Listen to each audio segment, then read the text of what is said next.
واستغفر لذنبك وللمؤمنين والمؤمنات والله يعلم متقلبكم ومثواكم۔ دو پرلطف باتوں سے میں اپنی بات کا آغاز کروں گا۔ سب سے پہلی بات تو یہ ہے کہ استاد نے طالب علموں کو پڑھاتے ہوئے ایک سوال کیا کہ یہ بتلاؤ کہ حقیقت اور گمان میں کیا فرق ہے۔ تو ایک ذہین طالب علم کھڑا ہوا، اس نے یہ کہا کہ آپ پڑھا رہے ہیں یہ حقیقت ہے، اور آپ یہ سمجھ رہے ہیں کہ ہم آپ کی بات کو بغور سن رہے ہیں، یہ آپ کا گمان ہے۔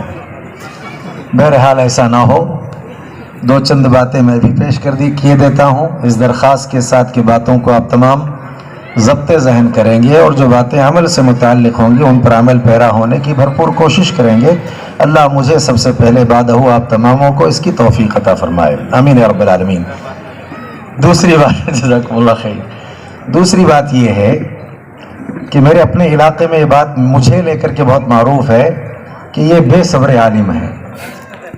شاید یہ بات اس ادارے کے جو مدیر ہیں دکتور عبید الرحمن مدنی حفظہ اللہ، ان کے علم میں آئی، تو انہوں نے یہ کہا، یا انہوں نے ایک کارنامہ یہ جو اس وقت پیش کیا کہ جس میں صبر نہ ہو اس میں صبر لانے کے لیے اس کو صدر بنا دینا چاہیے، تو یہ زیادہ بہتر ہے۔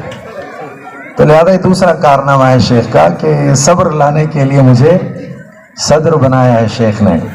حقیقت یہ ہے کہ موقر علماء کی موجودگی میں کسی لائق نہیں ہوں کہ صدر بنوں یا صدر بنایا جاؤں۔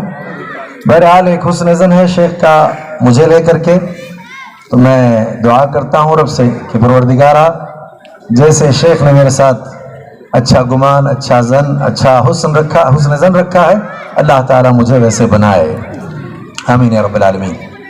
چلیے اب دوسرے اہم باتوں کی طرف آتے ہیں۔ سب سے پہلے تو یہ کہ انگریزی میں مرکز الامام البخاری کے ایک طالب علم نے خطاب کیا۔ سب سے پہلے خطاب کے دوران نصوص پیش کیے طالب علم نے۔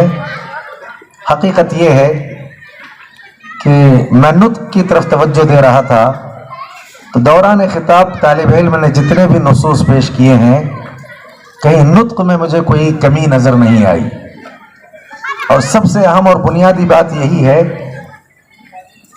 کہ طلبۃ العلم، خطبہ، مقررین، علماء، دعات، ان کا نطق نصوص کو لے کر کے صحیح ہونا چاہیے۔ ہمارے یہاں بڑی بڑی علمی شخصیات ہیں، لیکن انتہائی افسوس کا مقام یہ ہوتا ہے کہ جب وہ نصوص پیش کرتے ہیں تو نطق ٹھیک نہیں ہوتا۔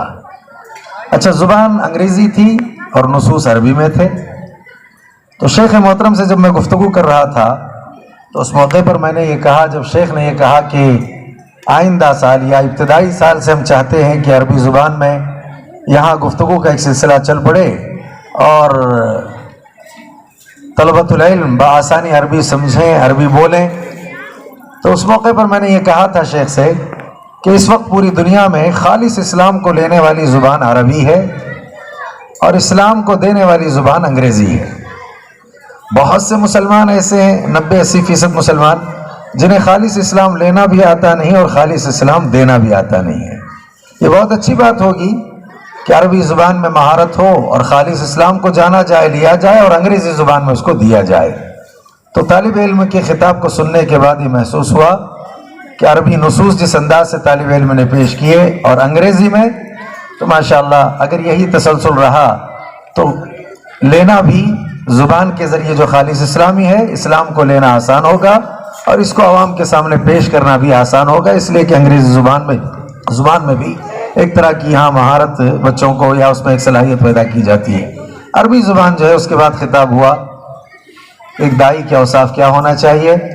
بہرحال وقت کی کمی کے باعث انہوں نے بہت سارے اوصاف بیان نہیں کیے جس میں صبر کی بھی ضرورت تھی۔ بہرحال اور بہت ساری چیزیں اس ضمن میں ہیں۔ میں اصل میں جو بات بیان کرنا چاہتا ہوں طلبۃ العلم سے، وہ کیا ہے؟ دیکھیں، یہاں ابھی اس موقع پر علم کے حوالے سے بہت ساری باتیں آئیں، اور عصر کے بعد مغرب سے قبل میرے استاد محترم بھی صدارتی خطاب کرتے ہوئے جو باتیں بیان کر رہے تھے، انہی باتوں میں سے 2-3 باتوں کا میں یہاں تذکرہ کیے دیتا ہوں۔ علم اصل کہتے کسے ہیں؟ تو سب سے پہلی بات ذہن میں یہ رہے کہ علم جو بندے کو اللہ تعالیٰ کی ذات تک، اس کے حقوق کی ادائیگی تک پہنچا دے، اس کے اسماء و صفات سے اس کو متعارف کروا دے، وہی اصل علم ہے۔ فَاعْلَمْ أَنَّهُ لَا إِلَهَ إِلَّا اللَّهُ۔ علم حلال اور حرام میں تمیز جو ہے پیدا کرنے، یا حلال اور حرام کیا ہے اس کو جو ہے اس کی پہچان کروائی، یا علم ہے۔ کتاب اور سنت کیا ہے اس کی پہچان ہو، اور کتاب و سنت میں تمیز جو ہے پیدا کرنے کی صلاحیت آ جائے، یا علم ہے۔ تماموں میں سب سے اہم شے یہ ہے کہ فَاعْلَمْ أَنَّهُ لَا إِلَهَ إِلَّا اللَّهُ۔ اب ہمارے یہاں اہل علم کے ذریعے ہم یہ سنتے ہیں کہ علم کی دو قسمیں ہیں، ایک ہے علم الادیان، دوسرا ہے علم الابدان۔ دوسرے الفاظ میں دینی علم، شرعی علم اور عصری علم، دنیاوی علم۔ ہمارے یہاں ایسا ہوا کہ دنیاوی علم کا چرچا اور تذکرہ اس قدر ہونے لگا لوگوں میں کہ لوگوں نے اب یہ تصور کر لیا کہ اس علم کے بغیر ہم زندگی گزار ہی نہیں سکتے۔ اس کی اہمیت کو اتنا اجاگر کیا گیا اور اس کے لیے کچھ چیزوں کو بنیاد بنایا گیا، وہی چند بنیادیں بتا کر کے اس کا حل دے کر کے میں اپنی جگہ لوں گا۔ دینی علم کے مقابلے میں عصری علم کو اہمیت بہت زیادہ دی گئی، اس کی طرف لوگوں کا میلان زیادہ ہے، اس کی طرف لوگوں کے رجحانات زیادہ ہیں۔ کیوں؟ بنیادی طور پر چار چیزیں ہیں جو لوگوں کے سامنے بیان کی گئی ہیں، لوگوں کے ذہنوں میں اس کو اتارا گیا، پیوست کیا گیا۔ اس میں سب سے پہلی اور بنیادی بات یہ ہے کہ ہمارے اور آپ کے پیٹ کا رشتہ عصری علوم سے جوڑا گیا، اور یہ بات لوگوں کے ذہنوں میں ڈال دی گئی کہ جب تک آپ کے پاس عصری علم نہیں ہوگا آپ روٹی نہیں کما سکتے، آپ رزق نہیں حاصل کر سکتے، آپ مقام و مرتبہ نہیں پا سکتے۔ تو لہذا اب کیا کرنا چاہیے؟ عصری علم کے حاصل کرنے کے لیے اپنے وقت کو صرف کرنا ہے۔ پوری توجہ، تمام تر توجہ بھی اس جانب ہونے لگی۔ دوسری شے، لوگوں کے ذہنوں میں جس بات کو اتارا گیا وہ یہ کہ اگر دنیا میں آپ کو سپر پاور بننا ہے، دنیا کی کنجی حاصل کرنی ہے، تو دو چیزیں آپ کے اندر ہونی چاہیے۔ ان دو چیزوں میں سب سے پہلی چیز یہ ہے کہ اس زمین پر اور زمین کے اندر جتنے خزانے ہیں اور جتنی اشیاء اور چیزیں ہیں، ان تماموں کو باہر لا کر کے ان کے استعمال کی صلاحیت اگر آپ کے اندر آ جاتی ہے تب تو آپ سپر پاور ہو جائیں گے اور دنیا کی کنجی آپ کے ہاتھ میں تھما دی جائے گی۔ اور اس کا تعلق عصری